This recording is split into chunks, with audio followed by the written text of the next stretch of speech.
So for number 1, we have a function whose limit exists, and that limit is L. And then we want to know which one of these statements are true. Before I begin answering these questions, I want to review a couple of things with you. First of all, what's the definition of continuity? Well, the definition of continuity is that a function is continuous if the limit exists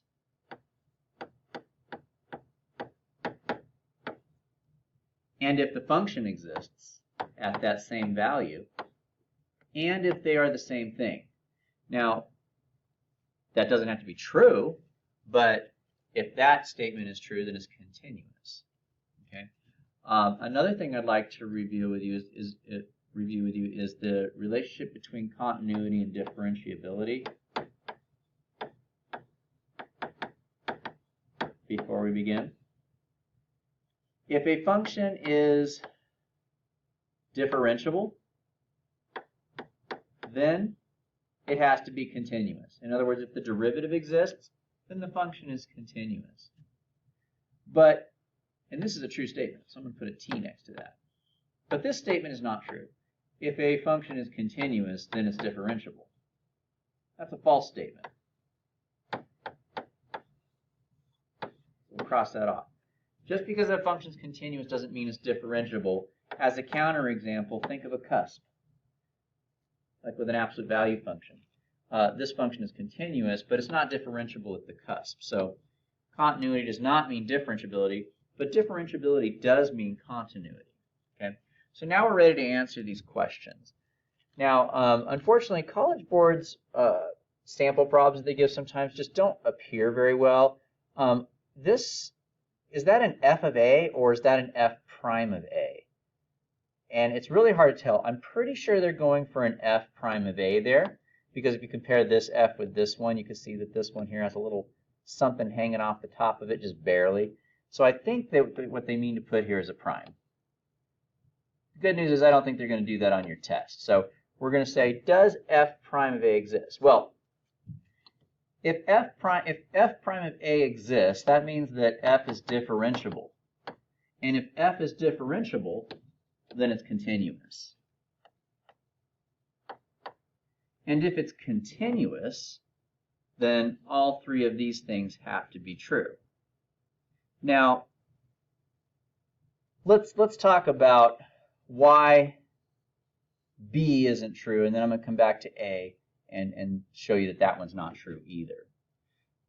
Oh, actually not B. I take that back. Yeah, I guess we could do B. All right. We talked about these things called holes, right? With a hole, the limit exists, but the function does not. So just because the limit exists, that does not mean that the function has to exist. And not only that, it also doesn't mean that the function, even though the function may exist, that doesn't mean it has to equal the limit either. So since this is the definition of continuity, and this does not mean that this has to be true, then we know that B is false. Now, let's go back to A. If f prime of A exists, that means that the function is differentiable, which means it's continuous. But we already know it doesn't have to be continuous because of part B. So that's not necessarily true either. Now, f of x could be defined at A for part C. If there was like a dot down here, that's possible. Or the dot could be here. But we don't know. In fact, there may not be a dot just because the limit exists. We have no idea if there's an actual value there. So once again, we don't know if the function is defined at that point. And so if we don't know the function is defined, then we certainly can't say that it equals L. So once again, that's not true. So we're really only left with one option here. None of the above are true. In other words, just because the limit of a function exists, that doesn't tell you anything about whether the function is differentiable. And it also doesn't tell you anything about whether the function actually exists at that point or if it equals the limit at that point. So it's really just a very vague bit of information that doesn't give us much. So none of those statements are true. Let's move on to the next one. For number 2, once again, we want to look at the definition of continuity. The definition of continuity, once again, is that the limit exists, the function exists, and they both exist at that point. So we're talking about A here. The limit exists at A and the function exists at A, and furthermore, those two things are equal. Now, something that will help us a little bit for this problem is understanding a way you can decide whether a limit exists. And we could break that down into a further two more things. The limit exists if the limit as x approaches A from the left is the same thing as the limit as x approaches A from the right.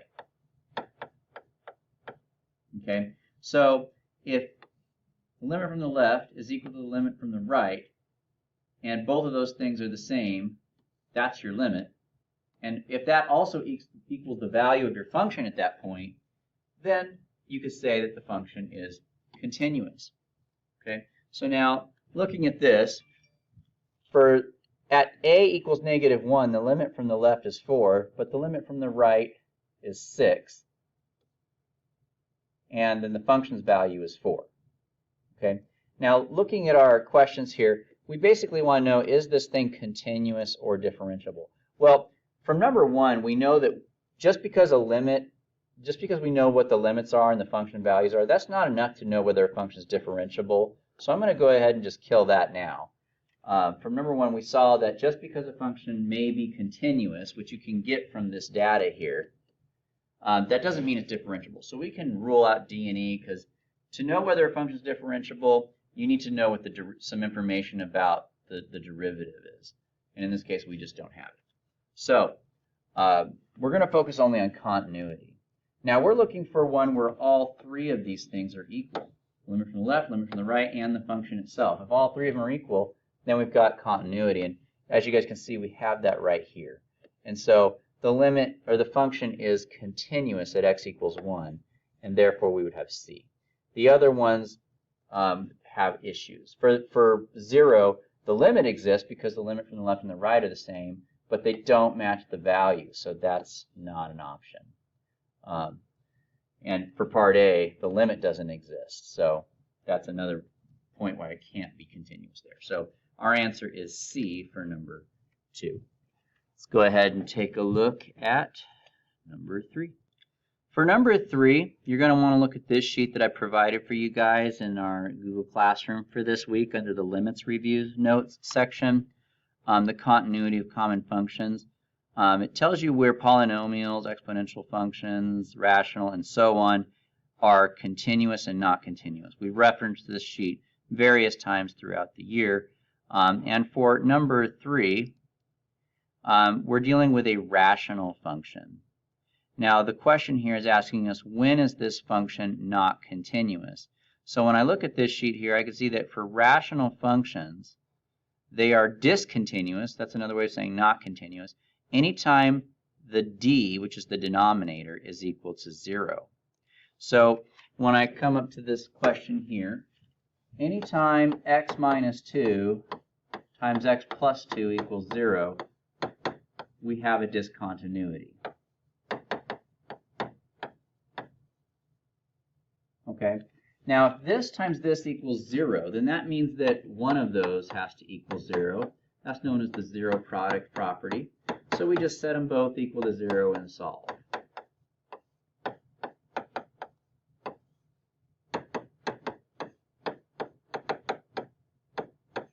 So this function has two discontinuities. Okay. And so we can say that at -1 and 2 is our answer. Right? Now they could ask a different type of question just to be aware. Instead of just asking whether it was continuous or not, if they had changed the question and said, is it a non-removable discontinuity or a removable, that's an important question, because then the question would change. So for instance, if I gave you guys this, which is the original problem, I'm just rewriting it. Instead of putting the square on the top, I'm just writing it twice. You guys can see here that the x minus 2's will cancel out. In that case, that's called a removable discontinuity. It's still a discontinuity, but 2 would not be a it's a special kind of discontinuity. It's a discontinuity that's removable. And these are discontinuities that are like a hole whenever you graph it. Now, 1 is not a removable discontinuity, the -1. That would be more like a vertical asymptote. That's something where the limit just doesn't exist. But for removable discontinuities, the limit does exist. So they could ask the question slightly differently and say, is it removable or is it not removable? Okay. But in this case, since they're just asking, is it discontinuous, then it doesn't matter what kind of discontinuity it is. Those are both points of discontinuity. So we can go ahead and say that that's our answer. Let's go ahead and move on to the next one. All right, so for this one, it's asking us to find for which values of c. So what values of x give us a limit of 1? Now you got to remember that this is the x value that we're approaching, and this is the y value. So what they want to know is, first of all, where do we have a limit, where do we have a y value of 1?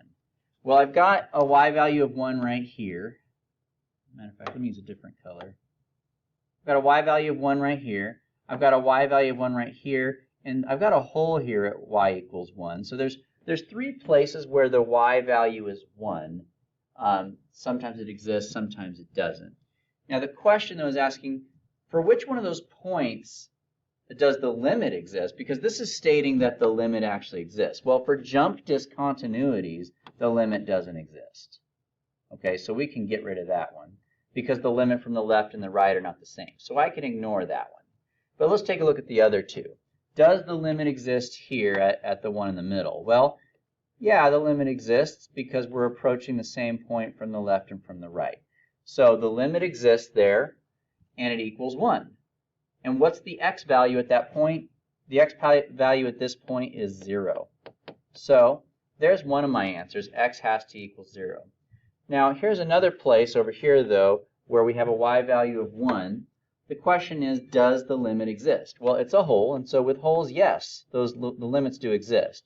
So that limit exists, and the limit is 1. And what's the x value there? It's 2.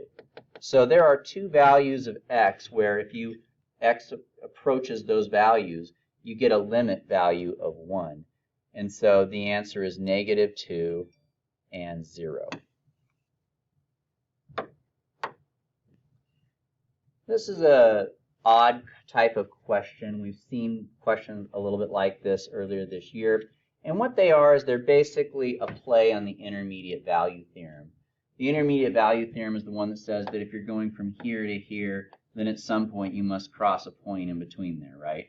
So that's basically it. Now, a good way to illustrate the solution to this problem would be to graph the data they give us. So I'm going to go ahead and graph this really quick. I have 0, 1, which is like right here, and then I've got 2, 2, which is like right here. Now, notice we have a k in the middle. We don't know what that is, but we know that we want to put a point somewhere here at x equals 1. We just don't know where.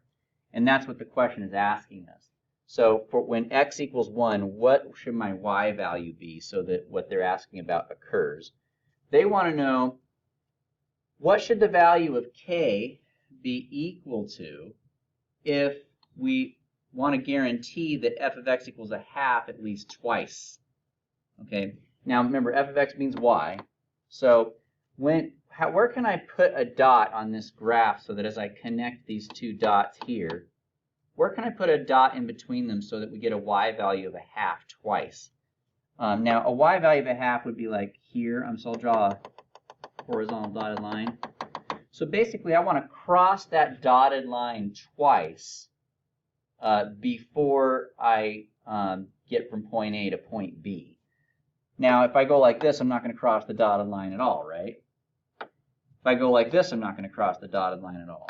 I want to cross that dotted line twice, so I would have to come down and then back up. Okay?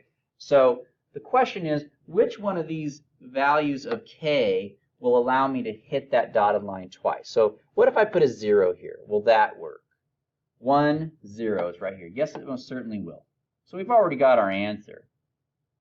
Now I'll test the other ones just for the heck of it. Let's do 1/2. If I put 1/2 right here instead of 0, that would put me right here.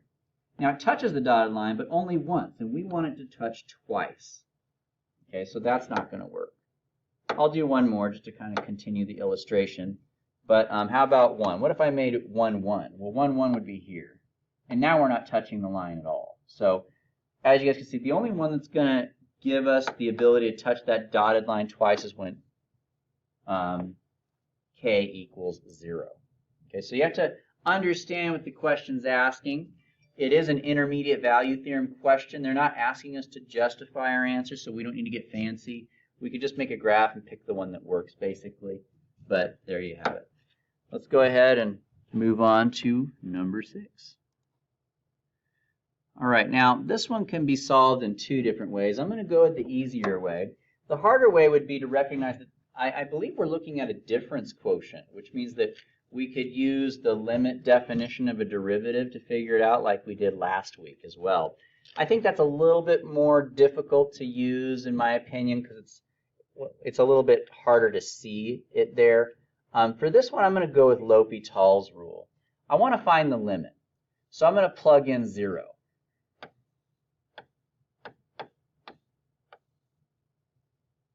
But that gives me 0 over 0. Now I'm not going to put equals here. I've told you guys not to do that before because 0 over 0 is not a number. So instead I'm going to say yields this, which is indeterminate. Indeterminate means that it doesn't give us an answer that makes sense. It doesn't mean there is no answer, but it doesn't tell us what the answer is. So we can't determine what the answer is. Therefore, we call it indeterminate. All right, so direct substitution, which is where you just plug this number into your limit here, yields 0 over 0, which is indeterminate. Okay, so what do we do in that case? Well, anytime you get an indeterminate form from direct substitution, you're going to do L'Hopital's rule. L'Hopital's rule tells us that the limit of a function can be rewritten like this if you get indeterminate form, which we did. So how do you rewrite it? You take the derivative. The derivative of e to the x is e to the x. The derivative of 1 is 0. And the derivative of x is 1. And then you go ahead and do direct substitution again. And at that point, you just get 1. And there's the answer. So that's called L'Hopital's rule for finding the limit of a function. And our answer would be 1. Sometimes you have to do L'Hopital a bunch of times. Like if you take the derivative once and then plug in 0, you still get indeterminate. So you do it again and again. I've seen it go up like maybe 2 or 3 times. They're not going to abuse you too much and do it that many times. So if you see it happening over and over again, at L'Hopital, probably not the right way to go with the problem. But for now, there we go. So at this point, we're asking you guys to find limits. So this is a good time to reference your sheet here on how to find limits of various functions. All right, so number 6, I already did number 6 for you guys, and number 7 is almost identical. So I'm going to let you guys handle number 7 on your own. Let's go ahead and move on to number 8. So for number 8, I want to find the limit of this function at infinity. Now, we have our little sheet here of how to find limits, so let me bring that up. This is how to find limits at x equals c, but we want to find a limit at infinity. So now, what type of situation are we looking at? Are we looking at this situation, or this situation, or this situation on number 8? Well, number 8, we have a rational function here, and that's what's represented by this. So on number 8, here's how we're going to look at it. You're going to look at the exponent on the top and the bottom for the biggest terms, or the biggest exponents, right? And so if the top exponent is less than the bottom exponent, then the limit at infinity is 0. If they're equal, then the limit is the ratio of the coefficients, a over b.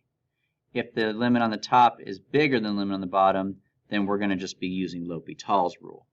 Okay, so let's go ahead and see how this works. So as you guys can see on this problem, the top exponent, we don't care about any of these terms. We really just care about the ones with the greatest powers on them. And all we do is we look at the powers there, and as you can see, they're the same. They're both 3.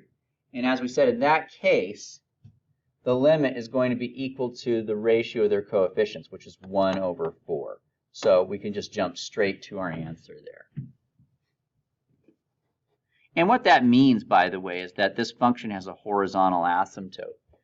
Because as I don't know what this graph looks like, there's a lot going on here, but I can say that as x goes out to infinity, the y value is approaching 1/4. So if I said this is 1, then 1/4 would be here. And so what's happening is as the function's going out this way to infinity, the y value is getting flatter and flatter up against that y value. Okay, and so when you have these kinds of problems, that means that you have a horizontal asymptote. Let's go ahead and move on to number 9. So which of these statements is false? Oh, I hate it when they do that. I like it when they ask for which ones are true. But if I got to find the false one, I get confused. All right, here we go.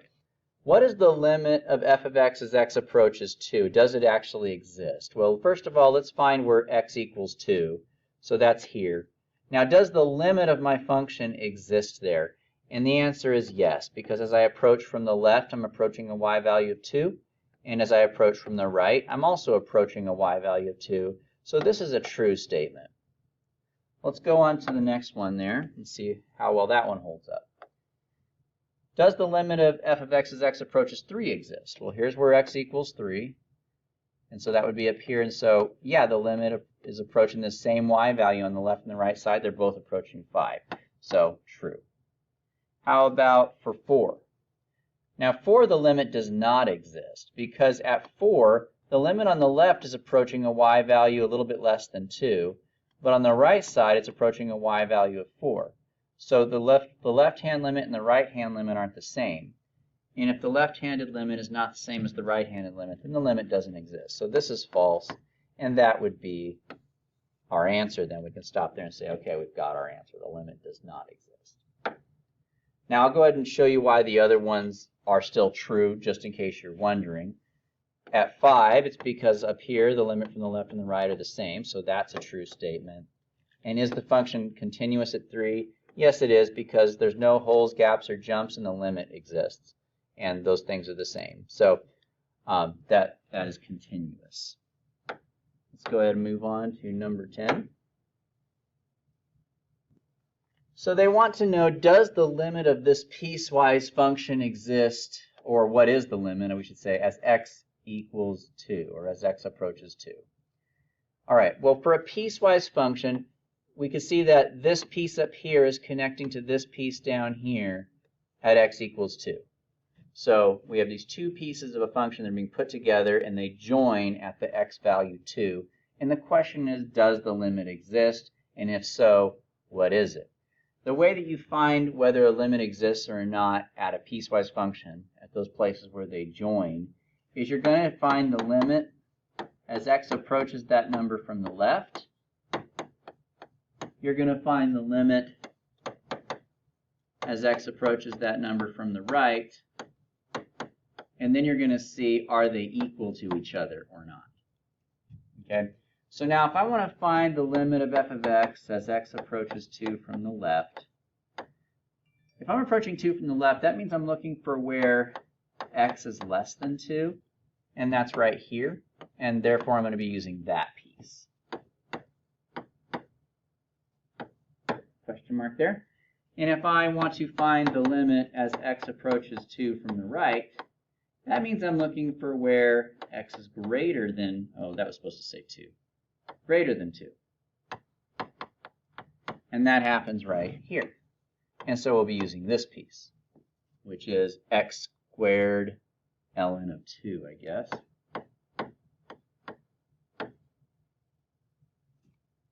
So go ahead and do this now. So what we're going to do to find these limits is we always start with direct substitution if we can. And there's no reason I can't just plug in 2 there. Same thing here. And as you guys can see, these two things are not equal to each other. So since the limit from the left is not the same thing as the limit from the right, that means that the limit does not exist. Number 11. All right, so the graph of the function f is shown above. Which of the following statements are false? So Let's go ahead and start at the beginning and see which one is not true. Does f of a exist? Yeah, it does, right here. We've got a solid dot at a, so that one is a true statement. Is f of x defined on the interval from 0 to a? Here's where x equals 0, and here's where x equals a. And is the function defined everywhere between there? I see no holes, gaps, or jumps there, so I would say yes, true. Is it continuous at a? Oh, sorry, it says f is not continuous at a. No, the function is not continuous at a because the limit as x approaches a is not equal to f of a. The limit is up here, but the function's value is here. Okay? And so therefore they are correct when they say that f is not continuous. So this is a true statement because f is not continuous. Does the limit of f of x exist? Yes, it does, because the limit from the left and the right approach the same y value, which is that open dot right there. So that's true. So we know by the process of elimination this must be true. Now, but we can get a little bit more explicit in our explanation. Why does that last one have to be false? Well, notice they're talking about the derivative. A function's derivative, well, you can kind of actually just see it actually by looking at the graph. So let's go with that approach instead. Does the slope exist from the left and right? Well, as you guys can see, the slope from the left is positive, but the slope from the right is negative. So if the slope from the left and the slope from the right are not the same, then the limit of that derivative cannot exist at that point. So there you have it. Let's go ahead and move on to number 12. So I'm going to show you guys two different ways to do this problem. The first way I'm going to show you is the way that I showed you originally, which is a little bit of a longer method, but it connects to some of the stuff that we've talked about. And then I'll show you guys a little bit of a quicker method and you know, put them both in your mind and use them as you see fit. So I want to know, what is the limit of this function as we approach 3 from the left? Now, when you're trying to find the limit of a function that involves an absolute value function, you need to find the limit from the left and from the right. Okay? Now, the only way to do that is to rewrite this as a piecewise function. So, well, it's not the only way, but that's the way we're going to go with right now. So the way that you rewrite a function as a piecewise function is you can say, okay, x minus 3 equals 0. You take the part inside the absolute value bars and set it equal to 0. And then you solve, and then you do a number line test. We're going to pick a number to the left of 3, and we're going to pick a number to the right of 3, and we're going to go ahead and plug it in and see what we get. So if I pick a number to the left of 3, like 2, then as you can see, that gives me -1, and the absolute value will change the signs into a positive. If I pick a number greater than 3, then I'm going to end up with a positive number, and therefore the absolute value will not change the signs.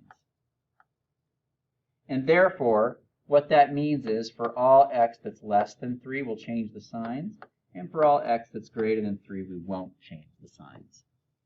And so what I'm going to do is I'm going to rewrite this problem twice, where instead of absolute value bars now, I'm just going to put parentheses.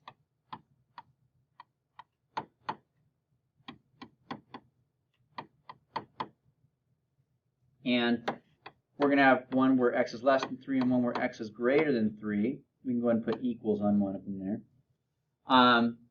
And for the one that's less than 3 up here, we're going to change the signs in front of the absolute value bars there, just like that. Now, as you guys can see, x over 3 and x over 3 just reduces to 1, right? So I could actually rewrite this in the following way. So for all x less than 3, we have -1. And for all x greater than or equal to 3, we have +1. And so this is another way to write this function. Now, if I want to find the limit of this function as x approaches 3 from the left, that means I'm looking for where x is less than 3, and therefore the limit will be the y value -1. So that's one way you can do this. Now, another way that we could do this, which is a little bit quicker, but it might seem a little bit different than we're used to, is pick a number to the left of 3 that is really close to 3. So like you might think, well, okay, how about 2? We could do 2. I think 2 would work. Although I typically like to plug in numbers that are really close to 3, like maybe 2.999. But in this case, I don't think it's going to really matter. But since I'm approaching 3 from the left, let's just plug in a number that's to the left of that.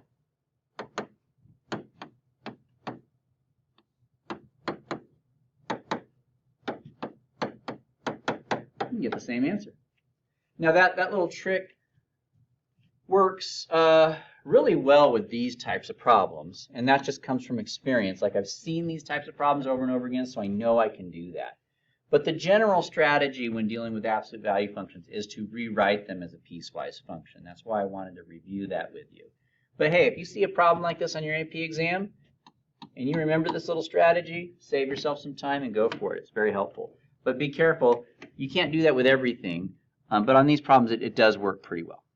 All right, let's go ahead and move on to number 13. So y equals 5 is a horizontal asymptote to the graph of which of the following functions? Well, first of all, let's draw a horizontal asymptote really quick. You don't need to draw this to get your solution. I'm just doing this for teaching purposes. But you guys got to understand what a horizontal asymptote is. I don't know what my graph looks like, but here's what I do know. I know that, let's just start up here. I know that as I travel to the right forever, my graph needs to be getting closer and closer to that y value. In fact, it could do the same thing on this side as well. It doesn't matter if it wiggles or anything, but the point is that as we go farther and farther out to the left and right, the y value gets closer and closer to that y value of 5. And that's what makes a horizontal asymptote. So now what's happening on this graph? X is going to infinity, and y is going to 5. And so what that means is a horizontal asymptote will exist anytime x is going to either positive infinity or negative infinity, and you end up with that horizontal asymptote value, which is 5. Okay? So, in other words, which one of these functions, if I take the limit as x approaches infinity, will give me a horizontal asymptote, or a limit, I should say, of 5? Well, let's go ahead and do them one at a time here and see which one comes out well. So it doesn't matter whether you do positive infinity or negative infinity. We can just do positive here. There's very few functions where they have a different asymptote on the left than they do on the right. It can happen, but it's pretty rare. Usually it's the same. So we'll just go ahead and pick positive infinity. Now we're doing a limit at infinity.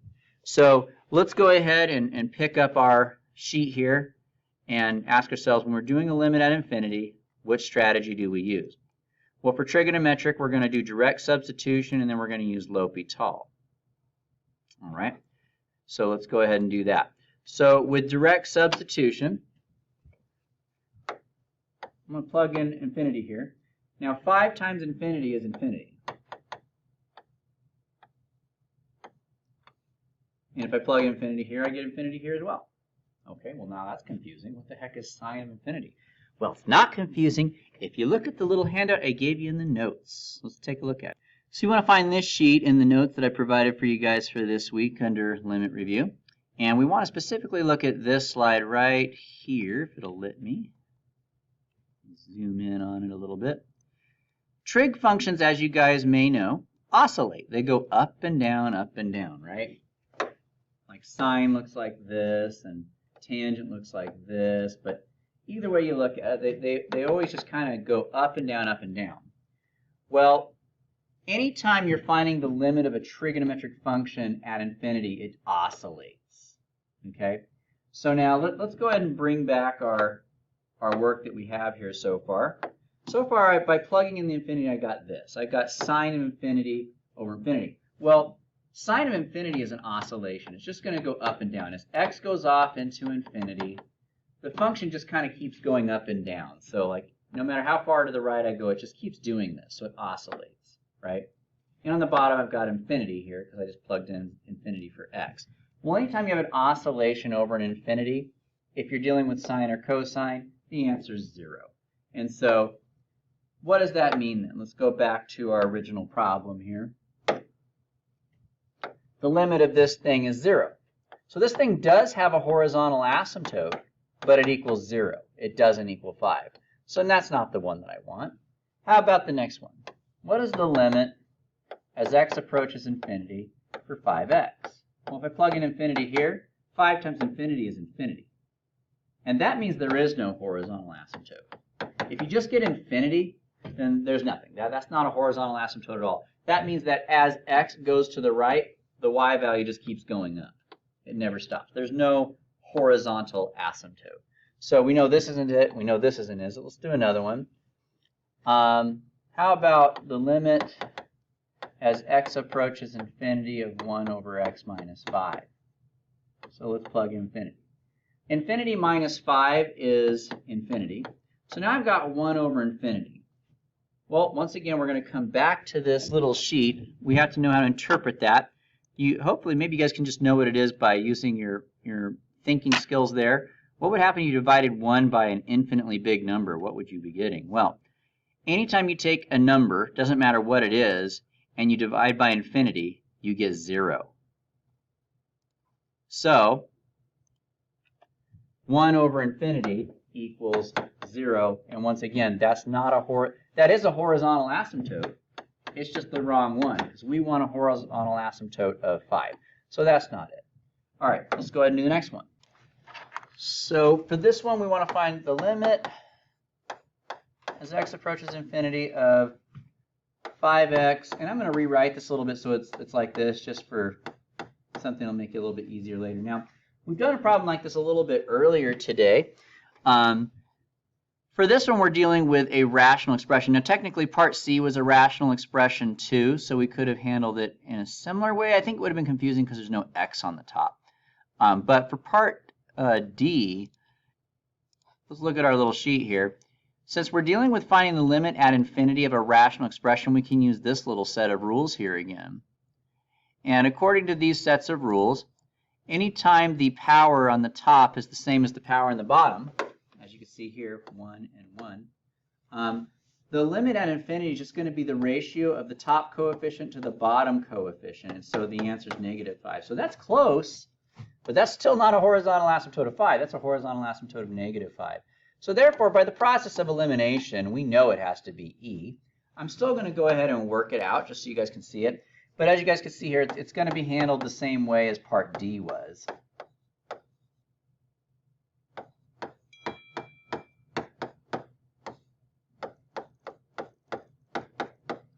Notice once again, I've got the same power on the top and bottom, so the limit at infinity is going to be 20 over 4, which is 5. And so that's the one that has a horizontal asymptote of 5.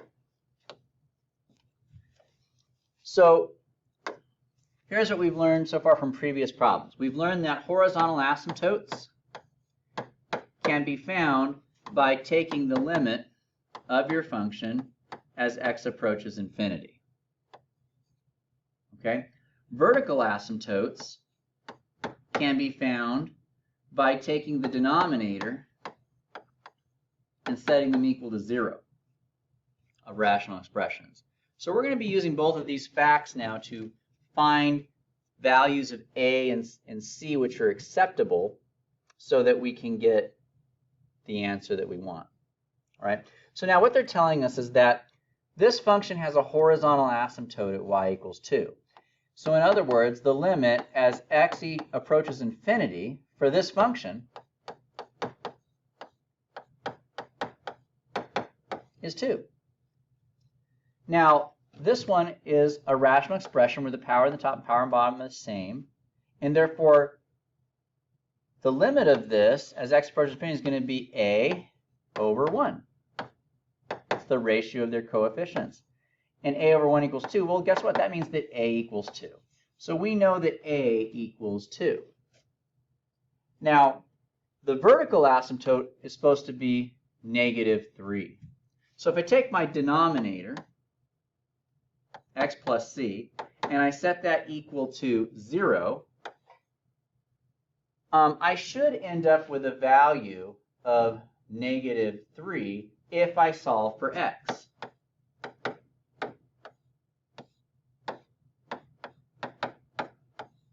Okay? So x equals -3, which means if I divide both sides by a -1, I get c equals 3. So a equals 2, and c equals 3, so a plus c must be 5.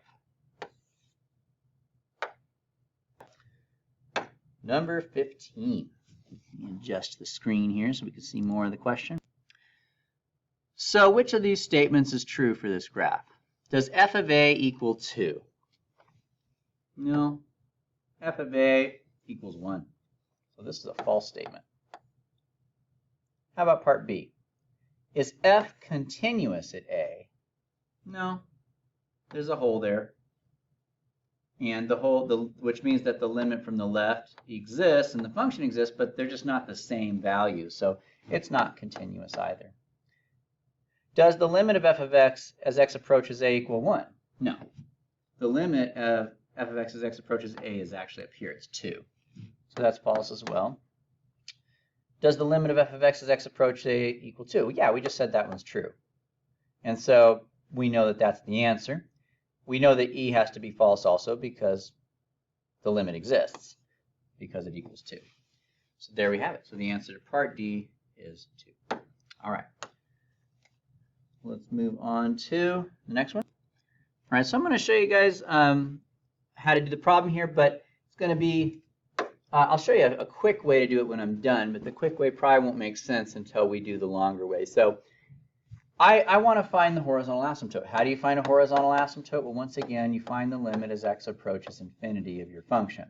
Okay. Now, I want to find the limit of this function here, 3x plus 8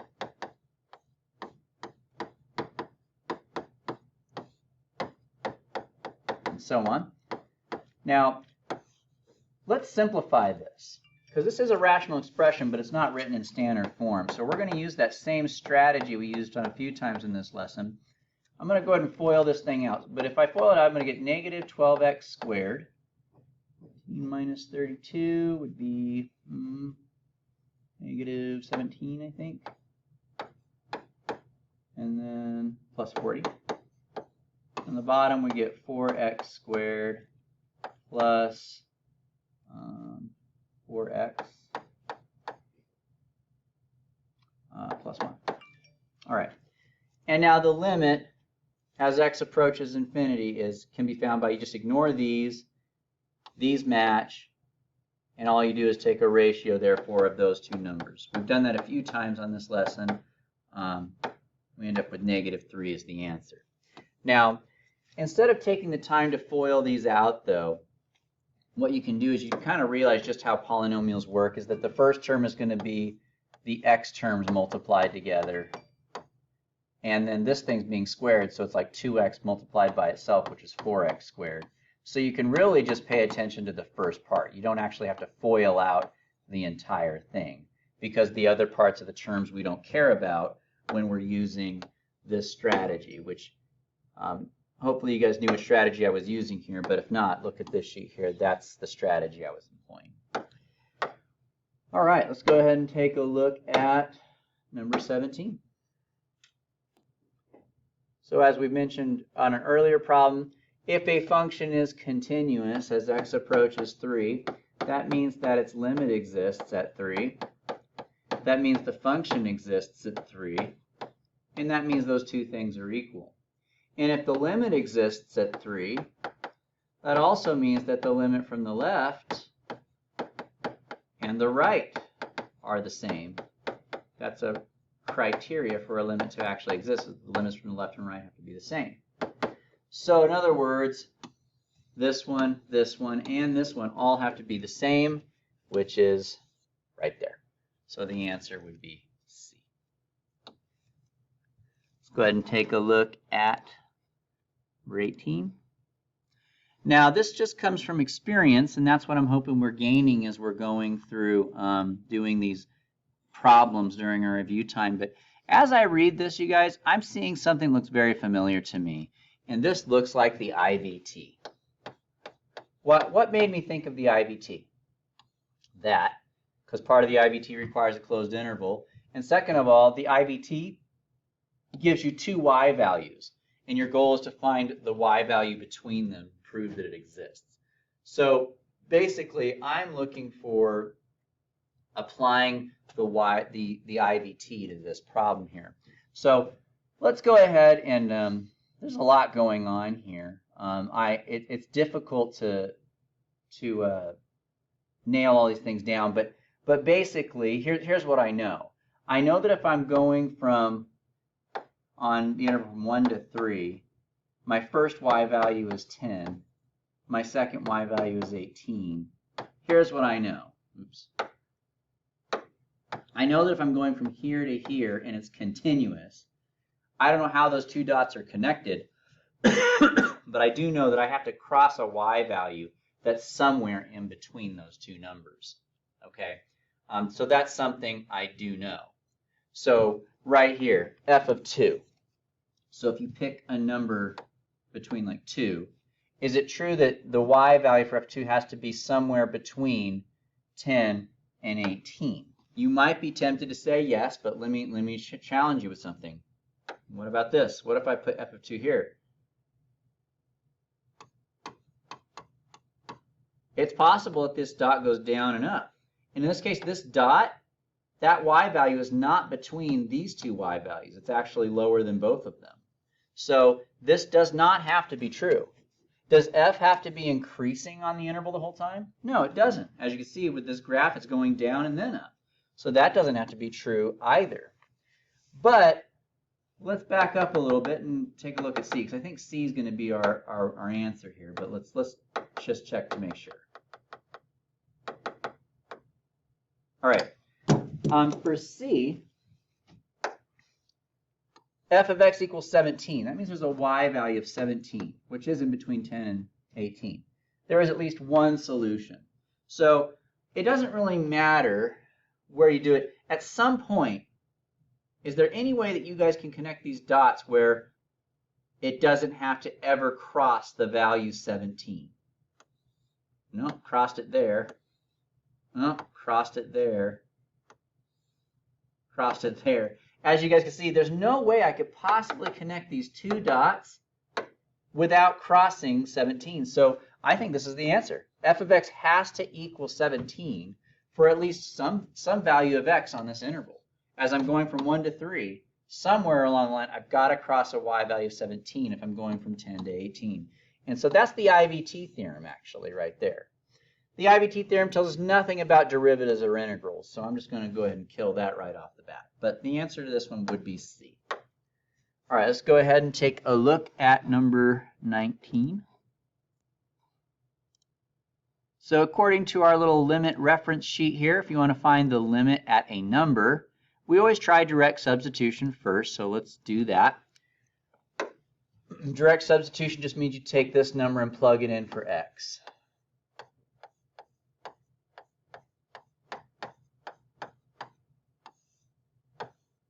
Now I can already tell where we're going with this because the bottom is going to end up being 0. But we end up with 1 minus 0 over 0 minus 0, which is 0 over 1. I'm sorry, 0 over 0. And what does that tell us? That tells us we're going to do L'Hopital. So I'm going to take the derivative of this entire expression now and find the limit of that instead. And how did I know that? Once again, I think it's on our little sheet here. Let's give it a try. It has e to the x in it, in which case you use L'Hopital. It has, do I have any trig ones on here? Huh, there's no trig ones on here. But for trigonometry, you would use L'Hopital too. So we have trig and e. Those are L'Hopital questions. You might be wondering, what about this? It looks like this. That's for just polynomials. That means just x squareds, x cubes, things like that. No weird functions like e to the x and sine. So in this one, L'Hopital works for this too, also, by the way. So we're just going to go ahead and use L'Hopital. So that's how I need to do that. Let's go ahead and do our derivatives here. So the derivative of e to the x is e to the x. The derivative of cosine is negative sine, so that changes this to become plus sine because there's already a negative there. And the derivative of 2x is 2. On the bottom, the derivative is 2x minus 2. And then we're going to do Lopi. We're going to go ahead and plug it in again. So if I plug in 0, let's do direct substitution. We get e to the 0 plus sine of 0 minus 2. On the bottom, 2 times 0 minus 2. And we end up with 1 plus 0 minus 2 over negative 2. And that gives me negative 1 over negative 2, which is 1/2. And there we have it. So L'Hopital to the rescue again. L'Hopital is probably the most useful way for finding limits. It almost always works on everything. There's a few exceptions, but it's pretty much the way to go. All right, let's go ahead and take a look at our last question here, number 20. So according to this function here, we have, we want to know what value of k will make this function continuous at x equals 2. Now, whenever we see a piecewise function written like this, we haven't seen this almost at all this year. I showed you like one time. They're kind of rare. But basically what this is saying is that this function is equal to k if x equals 2, but for everything else it equals this. Okay, now a better way to write these, in my opinion, which is just a little bit, in my opinion, easier to understand, is to, instead of using not equals, we're going to write like this.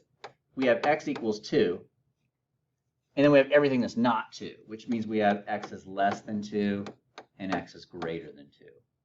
Now for x equals 2, it's k, but for the other two, it's going to be this function right here.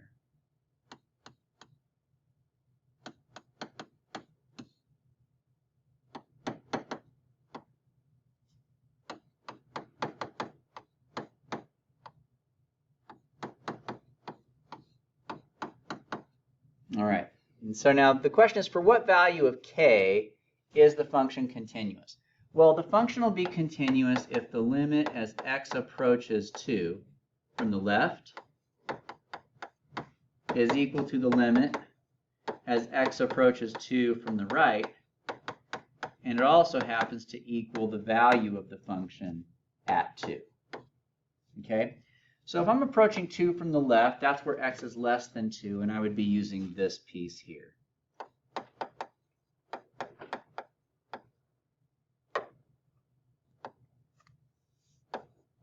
All right, so we're going to use this one.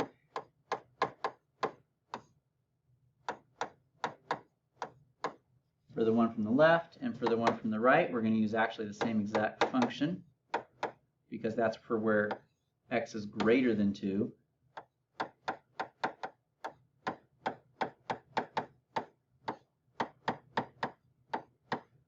And then for f of 2, that's the one where x actually equals 2. So that's where we're going to use k. Okay, so k goes right there. Well, I guess we could put, no, it's not a limit, I'm sorry, it's just k. It's just the output is k. It's not a limit. Okay, now in this case, before I do my direct substitution, you guys notice that these two are the same? We can remove that discontinuity, so we'll save ourselves a little bit of heartache there and do it now. And then we'll go ahead and do our direct substitution. So if I plug in 2, I'm going to get 2 times 2 plus 1, which is 5. 5 and k. And therefore, that means that k would have to equal 5. All right, so that's how we can find the value of k that will make our function continuous at 2. So here you guys have it. Hope it was helpful, and we'll see you guys later.